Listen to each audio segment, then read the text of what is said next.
Hello everyone, this is Satyabrata Virat and welcome back to my YouTube channel. तो आपण मैंने देखिपे Odisha subordinate staff selection commission तरफ जो ओ ट्रिपल एसी जो एग्जाम होता livestock inspector forester forest guard तो तार परसेंटाइल स्कोर रिलीज कर दि जाइए।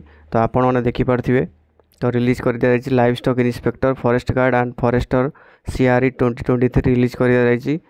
तो यहाँ देखिपे तो जो मैंने एग्जाम देते से लॉगिन करना यूजर आईडी पासवर्ड मारिकिना आपण मैंने देखिपारे आपंकर परसेंटाइल स्कोर केते रोचे। तो सहीटा आपण मैंने देखिपारे।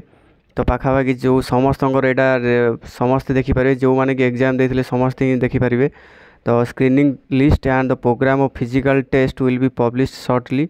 तो यहाँ शॉर्टली कर दिया पब्लिश कर दिया। तापर नेक्स्ट देखिपारे तो physical test will be held in the month of September 2024। तो फिजिकल टेस्ट आम सेप्टेम्बर 24 हम। तो जो मैंने कि जो मानकर भल स्कोर अच्छी से फिजिकल प्रिपरेशन जारी रखु कारण एग्जाम हो इमिडिएटली फिजिकल ऑलरेडी डाकीदेव।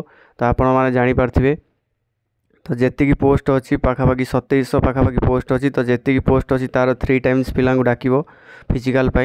तो यहाँ हूँ कैटेगरी वाइज 3 टाइम्स डाक मनकर जदि 500 पिला अच्छा जेनराल से 500 3 टाइम्स 1500 पिला डाक फिजिकाल से SC ST जो कैटेगरी जी पोस्ट अच्छी तार 3 टाइम्स पिला डाक।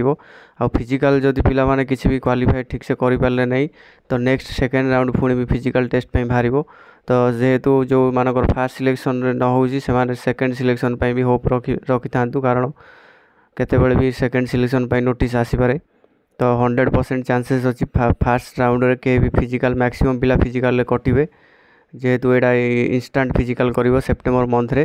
तो जो मैंने कि फिजिकल रेडी नथिबे से माने फिजिकल रे फेल होइजिवे। तो सेकेंड राउंड डाकियार चांसेस 100% अच्छी। तो आपण मैंने फिजिकल रेडी रुहतु। तो आपण मैंने आईडी पासवर्ड मारिक आपंकर परसेंटाइल स्कोर देखिपारे। यहाँ हूँ लिस्ट टोटाली सब पिलांकर लिस्ट एसर आसी जाइए। तो यहाँ आपण मैंने ऑफिशियल वेबसाइट को जाई आपण मैंने विजिट करें। सो यह थिला आज OS triple AC regarding video. So thank you for watching this video. Please like share and subscribe this channel.